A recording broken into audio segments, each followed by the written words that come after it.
ഞങ്ങളും ക്രൂശിക്കപ്പെട്ട ക്രിസ്തുവിനെ പ്രസംഗിക്കുന്നു. ദൈവതിരുനാമത്തിന് മഹത്വം ഉണ്ടാകട്ടെ. യോശുവ ജനത്തോട് പറഞ്ഞു, നിങ്ങൾ തന്നെ ശുദ്ധീകരിപ്പിൻ എന്ന് പറഞ്ഞു. ദൈവത്തിൻ്റെ കൽപ്പന ജനത്തെ ശുദ്ധീകരിപ്പിൻ എന്നാണ്. യോശുവ ജനത്തോട് പറഞ്ഞു. എന്തുണ്ടായി? 14 വാക്യം മുതൽ വായിക്കാം. നിങ്ങൾ രാവിലെ ഗോത്രം ഗോത്രമായി അടുത്തു വരേണം. യഹോവ പിടിക്കുന്ന ഗോത്രം കുലം കുലമായി അടുത്തു വരേണം. യഹോവ പിടിക്കുന്ന കുലം കുടുംബം കുടുംബമായിട്ട് അടുത്തു വരേണം. യഹോവ പിടിക്കുന്ന കുടുംബം ആളാമ്പ്രതി അടുത്തു വരേണം. ശപഥാർപ്പിത വസ്തുവോടുകൂടെ പിടിപെടുന്നവനെയും അവനുള്ള സകലത്തെയും തീയിലിട്ട് ചുട്ടുകളയണം. അവൻ യഹോവയുടെ നിയമം ലംഘിച്ച് ഇസ്രായേലിൽ വഷളം പ്രവർത്തിച്ചിരിക്കുന്നു. ഗോത്രം ഗോത്രമായി എടുത്തു വരാൻ പറഞ്ഞു. ഓരോ ഗോത്രങ്ങൾ, ഇസ്രായേലിൻ്റെ 12 ഗോത്രങ്ങളും. പിന്നെ കുലം കുലമായി എടുത്തു വരാൻ പറഞ്ഞു, 12 കുലങ്ങൾ. പിന്നീട് ഭവനം ഭവനമായി, കുടുംബം കുടുംബമായി എടുത്തു വരാൻ പറഞ്ഞു, ഓരോ കുടുംബങ്ങൾ. ഓരോ കുടുംബത്തിൽ നിന്നും വ്യക്തി വ്യക്തിയായി എടുത്തു വരാൻ പറഞ്ഞു. അതിലൊരാളെ പിടിക്കപ്പെട്ടു. ഇത്രയേറെ വലിയൊരു ജനക്കൂട്ടം, അതിൽ ഒരാൾ പാപം ചെയ്തു. ഒറ്റയ്ക്കൊരാൾ, ആഖാൻ പാപം ചെയ്തു. നമുക്ക് വായിക്കാം, അടുത്ത പാരഗ്രാഫ് വായിക്കാം. അങ്ങനെ യോശുവ അതികാലത്തെ എഴുന്നേറ്റ് ഇസ്രായേലിനെ ഗോത്രം ഗോത്രമായി വരുത്തി. യഹൂദാ ഗോത്രം പിടിക്കപ്പെട്ടു. അവൻ യഹൂദാ ഗോത്രത്തെ കുലം കുലമായി വരുത്തി. സർഹ്യകുലം പിടിക്കപ്പെട്ടു. അവൻ സർഹ്യകുലത്തെ കുടുംബം കുടുംബമായി വരുത്തി. സബ്ദി പിടിക്കപ്പെട്ടു. അവൻ്റെ കുടുംബത്തെ ആളാമ്പ്രതി വരുത്തി. യഹൂദാ ഗോത്രത്തിൽ സേരഹിൻ്റെ മകനായ സബ്ദിയുടെ മകനായ കർമ്മിയുടെ മകൻ ആഖാൻ പിടിക്കപ്പെട്ടു. യഹൂദാ ഗോത്രത്തിലുള്ള ആഖാൻ കുറ്റവാളിയായി പിടിക്കപ്പെട്ടു.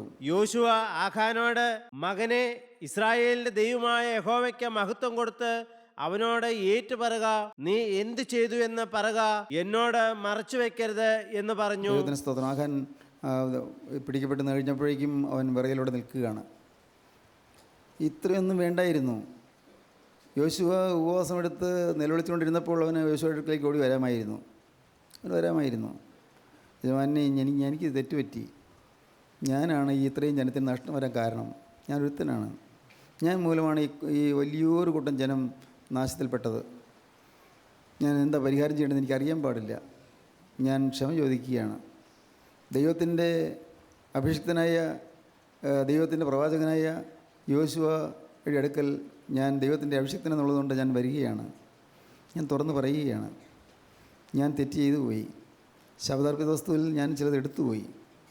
ഞാൻ വെള്ളിക്കട്ടി എടുത്തു, സ്വർണ്ണം എടുത്തു, ഞാൻ മേലങ്കി എടുത്തു, വസ്ത്രമെടുത്തു, ബാബിലോന്യ വസ്ത്രം നല്ലതാണത് കണ്ടപ്പോൾ അത് എടുത്തു. ഞാനതെല്ലാം നിലത്ത് കുഴിച്ചിട്ടിട്ടുണ്ട്, കൂടാരത്തിന് നടുവിൽ കുഴിച്ചിട്ടിട്ടുണ്ട്. ഞാനത് തിരിച്ചു കൊണ്ടുവരാം. എനിക്ക് ഇത്തവണത്തേക്കൊരു മാപ്പ് തരണം. പണി പറയാമായിരുന്നു. പക്ഷെ പിടിക്കപ്പെടുന്നവരെയും അവനും പറഞ്ഞില്ല. ദൈവത്തിന് സ്തോത്രം. പ്രിയപ്പെട്ടവരെ, ന്യായവിധിയുടെ നാൾ വരെയും ഇന്നും മനസ്സിൽ ചില കറകൾ വെച്ചുകൊണ്ടിരിക്കുന്നവരുണ്ട്. മരിക്കുന്നവരെയും കറകളെക്കുറിച്ച് ചിന്തയില്ലാതെ അലസരായിരിക്കുന്നവരുണ്ട്. അതെങ്ങനെ പറയേണ്ട കാര്യമില്ല, അത് തിരുത്തേണ്ട കാര്യമില്ല, അതിൽ ദൈവം സ്നേഹമല്ലേ, ദൈവം ക്ഷമിക്കും, ദൈവം കരുണയല്ലേ എന്നൊക്കെ പറഞ്ഞുകൊണ്ടിരിക്കുന്ന ആളുകളുണ്ട്. ദൈവത്തിന് സ്തോത്രം. ആഖാൻ പിടിക്കപ്പെട്ടു. യോശുവ ആഖാനോട് പറഞ്ഞു, അവനെ, ഇസ്രായേൽ ദൈവമായ യഹോവയ്ക്ക് മഹത്വം കൊടുത്ത് അവനോട് നീ ഏറ്റുപറയുക, എന്നോട് നീ മറച്ചു വയ്ക്കരുത്. ദൈവത്തോട് നീ ഏറ്റുപറയുക, എന്നോട് നീ മറച്ചു വയ്ക്കരുത്. നീ എന്ത് ചെയ്തു എന്ന് പറയുക, എന്താണ് സംഭവിച്ചത് എല്ലാം കൃത്യമായി പറയുക. ഞാൻ പാപം ചെയ്തെന്ന് പറഞ്ഞാൽ പോരാ, ഞാൻ മോഷ്ടിച്ചെന്ന് പറഞ്ഞാൽ പോരാ. നീ കൃത്യമായി സ്പെസിഫിക്കായി മുഴുവനും കൃത്യമായി നീ ഏറ്റു പറയണം. മകനെ, ഇസ്രായേൽ ദൈവമായ യഹോവയ്ക്ക് മഹത്വം കൊടുത്ത് അവനോട് ഏറ്റു പറയുക, നീ എന്ത് ചെയ്തു എന്ന് പറയുക. കൃത്യം പറയണം, എന്ത് ചെയ്തു എന്ന് പറയുക. എന്നോട് നീ മറച്ചു വയ്ക്കരുത് എന്ന് പറഞ്ഞു ആഖാൻ യോശുവയോട്. ഞാൻ ഇസ്രായേലിന്റെ ദൈവമായ യഹോവയോട് പിഴച്ച് ഇന്നിന്നത് ചെയ്തിരിക്കുന്നു സത്യം. ഇന്നിന്നത് ചെയ്തിരിക്കുന്നു, ഓരോന്നോരോന്ന് പറയുകയാണ്. ഇന്നിന്നത് ചെയ്തിരിക്കുന്ന സത്യം എന്തൊക്കെയാണത്? ഞാൻ കൊള്ളയുടെ കൂട്ടത്തിൽ വിശേഷമായ ഒരു ബാബിലോന്യ മേലങ്കിയും, വിശേഷമായൊരു ബാബിലോന്യ മേലങ്കി കണ്ടു. മനോഹരമായൊരു മേലങ്കിയാണ്, അതിവിശേഷമായ മേലങ്കിയാണ്. നമ്മുടെ നാട്ടിലും കിട്ടുന്നതല്ല. ബാബിലോന്യ മേലങ്കിയാണ്. ബാബിലോണിയയിലെ നെബൂഖദ്നേസർ രാജാവിൻ്റെ രാജധാനിയിൽ ഉപയോഗിച്ചുകൊണ്ടിരുന്ന മേലങ്കിയാണ്. അത് ഞാൻ കണ്ടു, അത് എടുത്തു. 200 ശേക്കൽ വെള്ളിയും, അവിടെ 200 ശേക്കൽ വെള്ളി കിട്ടി, അതും എടുത്തു. 50 ശേക്കൽ തൂക്കമുള്ള ഒരു പൊൻകട്ടിയും കണ്ടു. ഒരു 50 ശേക്കൽ തൂക്കമുള്ള ഒരു പൊൻകട്ടിയും ഇത് ഞാൻ കണ്ടു. ബാബിലോന്യ മേലങ്കി കണ്ടു, വെള്ളി കണ്ടു, സ്വർണം കണ്ടു, ഞാൻ കണ്ടു, മോഹിച്ചു, എടുത്തു, അവ എന്റെ കൂടാരത്തിന്റെ നടുവിൽ നിലത്ത് കുഴിച്ചിട്ടിരിക്കുന്നു, അത് മറച്ചു വെച്ചിരിക്കുന്നു. സ്തോത്രം. വെള്ളി അടിയിലാകുന്നു എന്ന് ഉത്തരം പറഞ്ഞു. ആയിട്ടാണ് പറയുന്നത്, വെള്ളി അടിയിലാകുന്നു. ശരിയായ കുമ്പസാരമാണ്, ശരിയായ കുമ്പസാരം. പ്രിയപ്പെട്ടവരെ ചോദിച്ചുകൊള്ളട്ടെ, നമ്മൾ പലരുടെയും കുമ്പസാരം എങ്ങനെയാണ്? ഞാൻ എല്ലാ പാവവും ചെയ്തു പോയി, എല്ലാ പാവവും ചെയ്തു പോയി, അങ്ങനെയല്ലേ പലരും പറയുന്നത്. അല്ലെങ്കിൽ ഞാൻ നുണ പറഞ്ഞു, പാവമാണ്, പക്ഷേ അതുകൊണ്ട് കാര്യം തീരുമോ? എൻ്റെ ജീവിതത്തിലെ മാരകമായ പാവങ്ങളൊന്നും പറഞ്ഞില്ല. പാവപ്പെട്ട അച്ഛൻ പറഞ്ഞതൊക്കെ കേട്ടു, അത്ര തന്നെ. വേറെ കൂടുതലൊന്നും പറയുന്നില്ലല്ലോ. എന്തെങ്കിലും പറയാനുണ്ടോ എന്ന് ചോദിച്ചു. ഇല്ല, ഇനിയൊന്നും പറയാനില്ലെന്ന് പറഞ്ഞു. അച്ഛൻ നെറ്റിയിൽ 3 പ്രാവശ്യം പിതാവിൻ്റെയും പുത്രൻ്റെയും പരിശുദ്ധാത്മാവിൻ്റെ നാമത്തിൽ കുരിശുകളെ ഇട്ടു. പിന്നെ ദിവസം പോയി കുർബാന കൊണ്ടു. പാവം ക്ഷമിക്കുമോ? പാവം മോചിക്കുമോ? വ്യർത്ഥമായ ചില ചടങ്ങുകളിൽ മാത്രം ആശ്രയിച്ച് നിൽക്കുകയാണ്.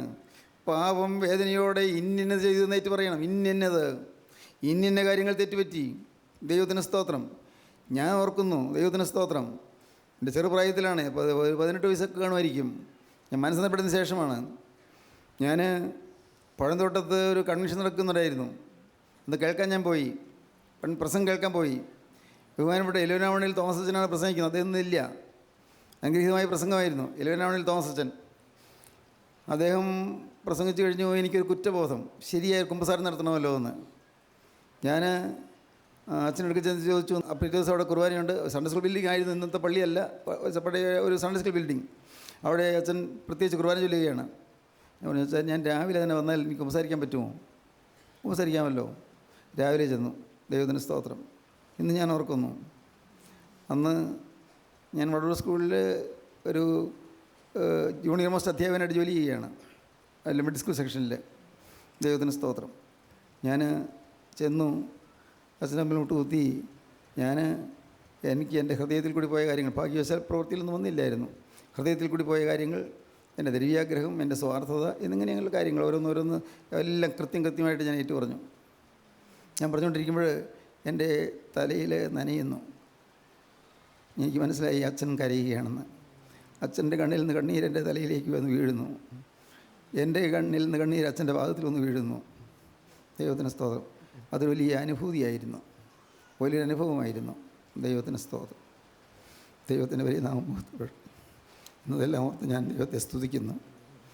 അന്ന് അതെല്ലാം ഏറ്റുപറഞ്ഞ് ഒരു മോചനം കിട്ടിയത് ഓർത്ത് ഞാൻ ദൈവത്തെ സ്തുതിക്കുന്നു. അന്ന് സാക്ഷാൽ വിശുദ്ധ കുർബാന അനുഭവിച്ചു. പേരിനുള്ള കുർബാന അനുഭവമല്ല, സാക്ഷാലുള്ള അനുഭവം. സാക്ഷാത്തായ കുർബാന അനുഭവം നിങ്ങൾക്കുണ്ടോ പ്രിയപ്പെട്ടവരെ? ചോദിക്കട്ടെ. സാക്ഷാത്തായ കുർബാന അനുഭവം, പാപങ്ങളെല്ലാം വിട്ടുകളഞ്ഞിട്ട് ഇനി ആവർത്തിക്കില്ല എന്ന നിർബന്ധത്തോടെ, ഉറപ്പോടെ അങ്ങനെ കുമ്പസാരിച്ച് കുർബാന അനുഭവിക്കുന്ന അനുഭവം നിങ്ങൾക്ക് കിട്ടിയിട്ടുണ്ടോ? ഓരോരുത്തരും താൻ ശോധന ചെയ്തിട്ട് വേണം ഈ അപ്പം തിന്നുകയും പാനപാത്രത്തിൽ നിന്ന് കുടിക്കുകയും ചെയ്യുവാൻ. 1 കൊരിന്ത്യർ ലേഖനം 10-ാം അധ്യായം. ഓരോരുത്തരും താൻ ശോധന ചെയ്തിട്ട് വേണം ഈ അപ്പം തിന്നുകയും പാനപാത്രത്തിൽ നിന്ന് കുടിക്കുകയും ചെയ്യുവാൻ.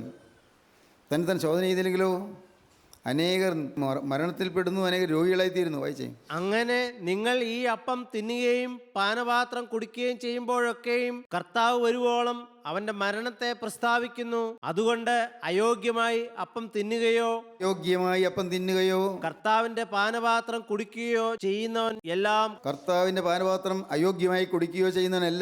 കർത്താവിന്റെ ശരീരവും രക്തവും സംബന്ധിച്ച് കുറ്റക്കാരനാകും. കുർബാന കൊണ്ട് കഴിയുമ്പോൾ കുറ്റക്കാരനാകും. എന്താണ് പറയുന്നത്? കർത്താവിൻ്റെ ശരീരം രക്തം സംബന്ധിച്ച് കുറ്റക്കാരനാകും. എന്തുകൊണ്ട്?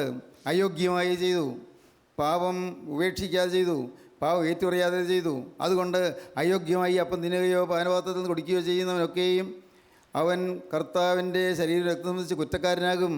മനുഷ്യൻ തന്നെത്താൻ ശോധന ചെയ്തിട്ട് വേണം ഈ അപ്പം തിന്നുകയും പാനപാത്രത്തിൽ നിന്ന് കുടിക്കുകയും ചെയ്യുവാൻ. മനുഷ്യൻ തന്നെത്താൻ ശോധന ചെയ്തിട്ട് വേണം ഈ അപ്പം തിന്നുകയും പാനപാത്രത്തിൽ നിന്ന് കുടിക്കുകയും ചെയ്യുവാൻ. ദൈവത്തിന് സ്തോത്രം. ദൈവത്തിന് സ്തോത്രം. തിന്നുകയും കുടിക്കുകയും ചെയ്യുന്നവൻ ശരീരത്തെ വിവേചിക്കാഞ്ഞാൽ തനിക്ക് ശിക്ഷാവിധി തിന്നുകയും കുടിക്കുകയും ചെയ്യുന്നു. പാപം ശരിയായി ഏറ്റുപറഞ്ഞ് ഉപേക്ഷിക്കാതെ ഈ വിശുദ്ധ കുർബാന അനുഭവിച്ചാൽ തനിക്ക് തന്നെ ശിക്ഷാവിധി തിന്നുകയും കുടിക്കുകയും ചെയ്യുന്നു. ശിക്ഷാവിധിയാണ് തിന്നുകയും കുടിക്കുകയും ചെയ്യുന്നത്. ഇത് ഹേതുവായി നിങ്ങളിൽ പലരും ബലഹീനരും രോഗികളും ആകുന്നു. അയോഗ്യമായി ഈ വിശുദ്ധ കുർബാന അനുഭവിച്ച പലരും ബലഹീനരാണ്, രോഗികളായിത്തീരുന്നു.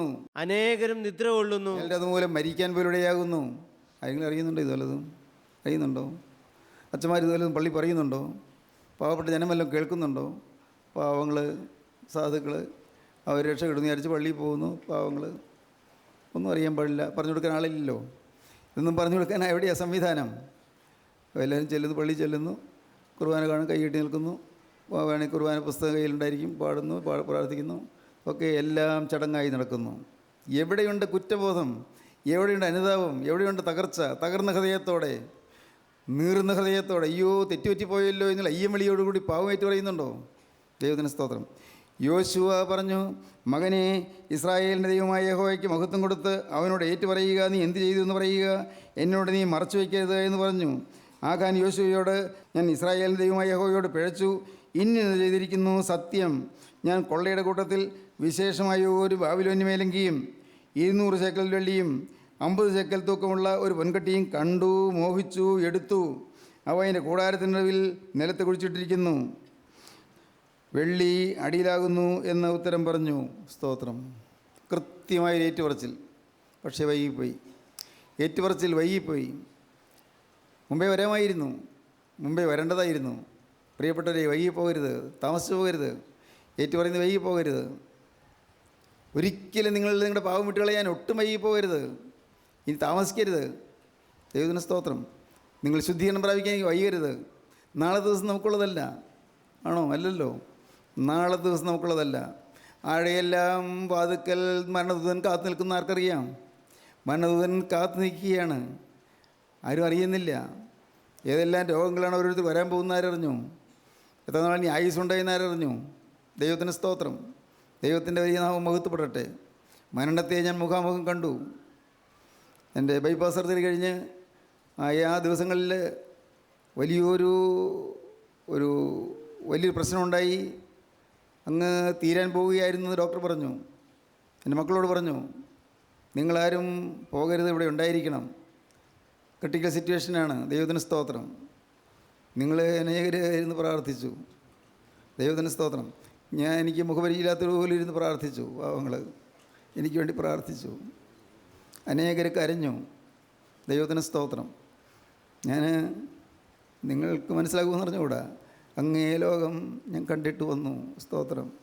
അങ്ങേ ലോകം, മരണാനന്തര ലോകം കണ്ടിട്ട് വന്നു. മാലാഖമാർ കൂട്ടം കൂട്ടമായി സ്തുതിക്കുന്നത് ഞാൻ കേട്ടു. ഞാൻ ആ വെന്റിലേറ്റർ കിടക്കുമ്പോൾ എനിക്കറിയാൻ പാടില്ല ഞാൻ മയങ്ങുകയായിരുന്നു അതോ മരിച്ചു കഴിഞ്ഞോ എനിക്കറിയാൻ പാടില്ല. ഇപ്പോഴും എൻ്റെ മനസ്സിൽ ആ ചിത്രമുണ്ട്. അനേകായിരങ്ങൾ മാലാഖമാർ, നല്ല വെള്ളവസ്ത്രധാരികളായ മാലാഖമാർ ഇങ്ങനെ സ്തുതിക്കുന്നത് കേട്ടു. നോക്കി, ഞാനും ഉറക്കെ അങ്ങ് സ്തുതിച്ചു. സിസ്റ്റേഴ്സ് കേട്ടോ ഇല്ലെന്ന് എനിക്ക് അറിഞ്ഞുകൂടാ. രാത്രി എൻ്റെ അടുക്കൽ എപ്പോഴും ഉണ്ടായിരുന്ന സിസ്റ്റേഴ്സ്, പക്ഷേ അവർ കേട്ടോ ഇല്ലെന്ന് എനിക്ക് അറിഞ്ഞുകൂടാ. കേട്ടായിരിക്കാം. ഏതായാലും ഞാൻ ഉറക്കെ സ്തുതിച്ചു. ഉറക്കെ എൻ്റെ ശക്തി മുഴുവനും എടുത്ത് സ്തുതിച്ചു.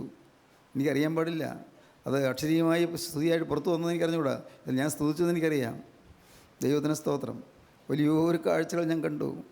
എൻ്റെ സഹോദരങ്ങളെ, ഞാൻ ഇന്ന് അത്ഭുതത്തോടെ ഓർക്കുന്നു. പിന്നെയും ഈ ഭൂമിയിലേക്ക് കർത്താവിനെ തിരിച്ചു വിളിച്ചു. ഒരുപക്ഷേ കർത്താവിൻ്റെ വേല ചെയ്യാൻ എനിക്ക് പിന്നെ ഈ അവസരം തന്നതായിരിക്കും ദൈവത്തിൻ്റെ കൃപ. ഇന്ന് നിങ്ങളുടെ മുമ്പിൽ നിൽക്കാനും കർത്താവ് കൃപ തന്നു. ഇന്ന് അതുപോലെ യോഗങ്ങളിലും പങ്കെടുക്കാൻ കർത്താവ് കൃപ തന്നു.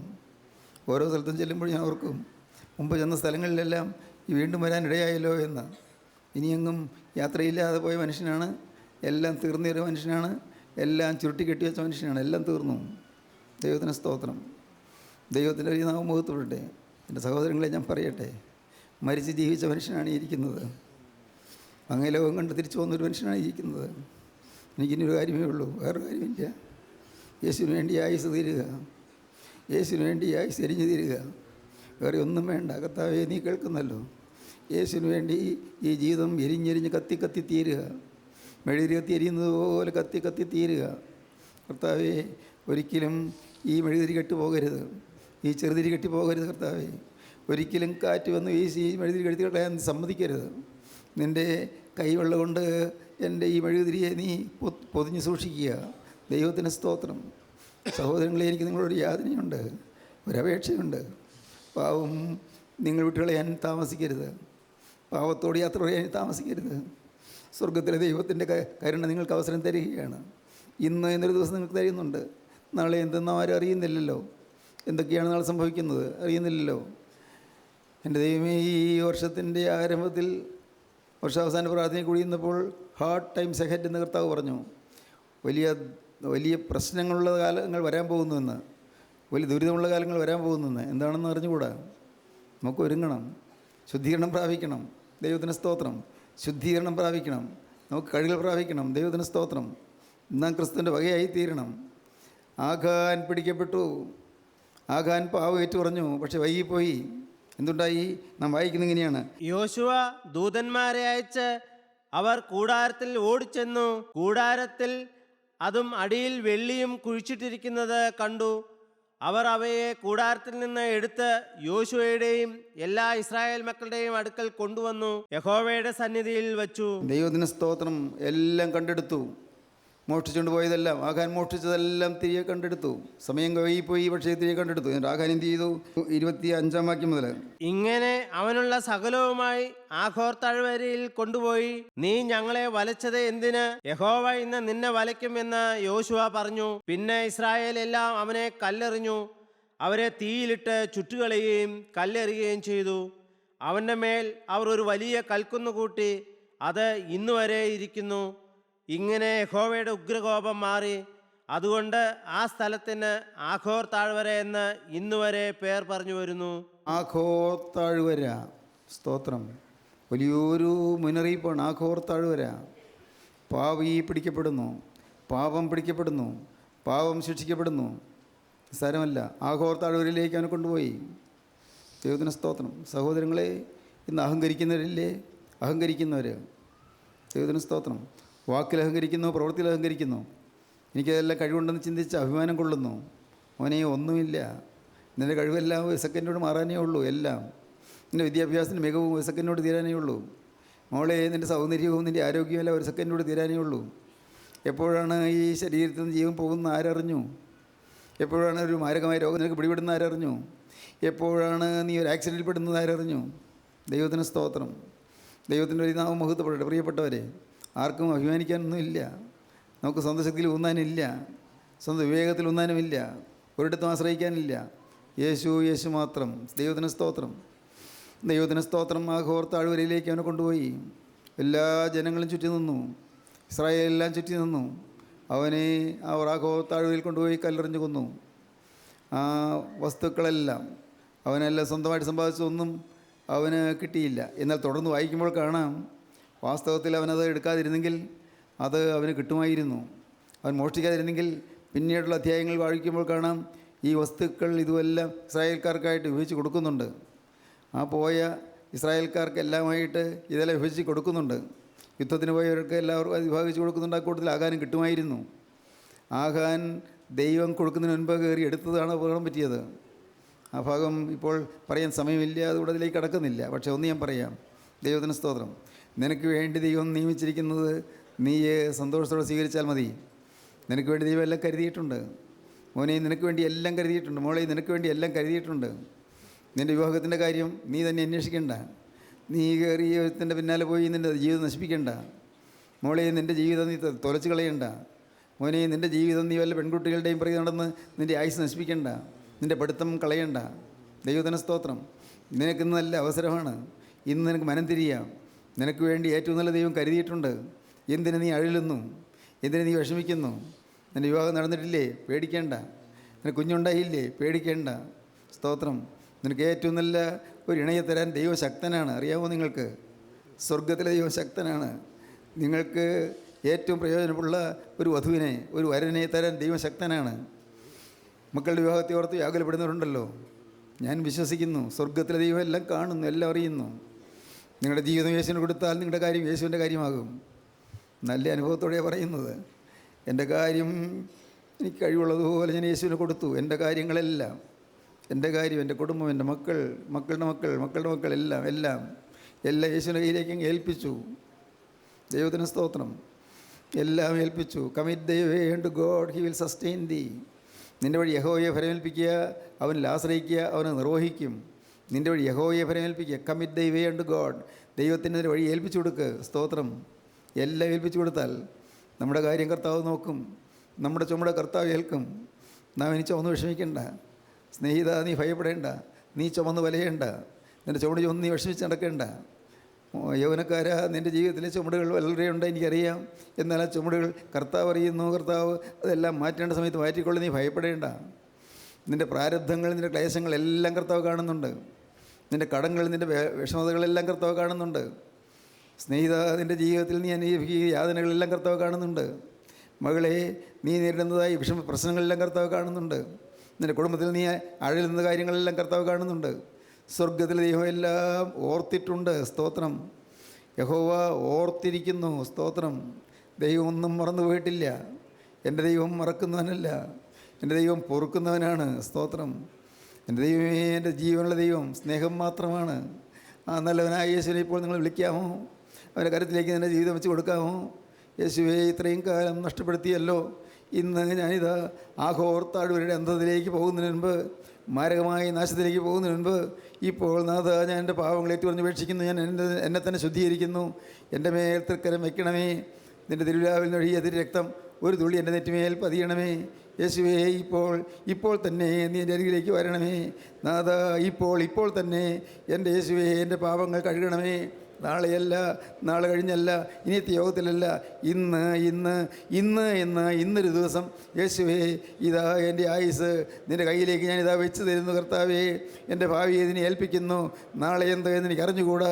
എന്നാൽ ഒന്നെനിക്കറിയാം, യേശു എൻ്റെ കൂടെ ഉണ്ടായിരുന്നാൽ മാത്രം മതി എന്ന് എനിക്കറിയാം. യേശുവേ, എൻ്റെ ആങ്സൈറ്റീസ്, എൻ്റെ ഫിയേഴ്സ്, എൻ്റെ സംശയങ്ങൾ, എൻ്റെ ആശങ്കകൾ, എൻ്റെ ഭയപ്പാടുകൾ, എൻ്റെ ഭീതികൾ എല്ലാം ഞാനിതാ കൊണ്ടുവരുന്നു. എൻ്റെ മനസ്സിനെ അലട്ടുന്ന പ്രശ്നങ്ങളെല്ലാം കൊണ്ടുവരുന്നു. യേശുവേ, നീ ഒന്ന് പിടിച്ചുകൊള്ളണമേ. എന്നെ നീ പിടിച്ച് ഉയർത്തണമേ കർത്താവേ. എന്നെ നീ അടിച്ച് നിൻ്റെ മാറോട് അണയ്ക്കണമേ കർത്താവേ. തിരക്തത്താൽ എന്നെ പൊതിയണമേ കർത്താവേ. തിരക്തത്താൽ എൻ്റെ പാവങ്ങൾ കഴുകി കളയണമേ കർത്താവേ. വന്നുപോയ തെറ്റുകളെല്ലാം കഴുകി എന്നെ വിശുദ്ധീകരിക്കണമേ. എൻ്റെ മേൽ നിൻ്റെ തൃക്കരം വെച്ച് എന്നെ ആശീർവദിക്കണമേ കർത്താവേ. തിരുനാമനിൽ കൂടി മഹത്വപ്പെടുത്തണമേ കർത്താവേ. നിത്യതയിലേക്ക് ഞാൻ വരുമ്പോൾ കറ തീർന്നവനായി കളങ്കമില്ലാത്തവനായി വരുവാൻ എന്നെ ഒരുക്കണമേ കർത്താവേ. അവിടുത്തെ കൃപയുടെ കാര്യത്തിലേക്ക് ഞാൻ ഏൽപ്പിക്കുകയാണ് യേശുവേ. ഇപ്പോൾ തന്നെ നിൻ്റെ കാര്യത്തിൽ വെച്ച് എന്നെ അനുഗ്രഹിക്കണമേ. ഹല്ലേലൂയ. യേശുവേ, നിന്നോടൊരു വാക്ക് പറയുന്നു കർത്താവേ. ഇനിമേൽ ഞാൻ പുതിയ മനുഷ്യനായിരിക്കും. ഇനിമേൽ ഞാൻ നിൻ്റെ വകയായിരിക്കും. യേശുവേ, നീ എനിക്ക് വേണ്ടി മരിച്ചതിനാൽ ഇന്നു മുതൽ ഞാൻ നിനക്കായി ജീവിക്കും. ഹല്ലേലൂയ. അങ്ങനെ തീരുമാനമുള്ളവർ മാത്രം കരങ്ങൾ ഉയർത്തുകയും നിങ്ങൾക്ക് വേണ്ടി പ്രാർത്ഥിക്കാം. ഹല്ലേലൂയ. ജീവനുള്ള ദൈവമേ, വാഴ്ത്തപ്പെട്ട കർത്താവേ, മനോഹരമായ സമയത്തിനായി സ്തോത്രം. അവിടുത്തെ ഈ മക്കളെ അവിടെ തൊട്ടതിനായി സ്തോത്രം. അവിടെ പ്രശ്നങ്ങളെ അവിടെ നിന്ന് പരിഹരിക്കാൻ തൃക്കരം വെച്ചതിനായി സ്തോത്രം. രോഗങ്ങളെ അകറ്റിയതിനായി സ്തോത്രം. ഭാരങ്ങൾ നീക്കിയതിനായി സ്തോത്രം. കർത്താവ്, രോഗക്കിടക്കയിൽ കിടക്കുന്നവരെ രോഗക്കിടക്കയിൽ അവിടെ സന്ദർശിക്കുന്നതിനായി സ്തോത്രം. എൻ്റെ കർത്താവേ, ഞങ്ങളുടെ വേദന വിഷയങ്ങളെല്ലാം അവിടെ ഏറ്റെടുത്തതിനായി സ്തോത്രം. ഞങ്ങളുടെ ആകുലങ്ങൾ അവിടെ തൃക്കരങ്ങൾ എടുത്തതിനായി സ്തോത്രം. എൻ്റെ കരുണയുള്ള കർത്താവേ, ഇന്നത്തെ പോലൊരു ദിവസം അവിടെ നിന്ന് വീണ്ടും വരുമ്പോൾ തിരുസനിലേക്ക് പറന്നുയരാൻ ഞങ്ങളെ യോഗ്യരാക്കി തീർക്കണമേ. വിശുദ്ധീകരിക്കണമേ.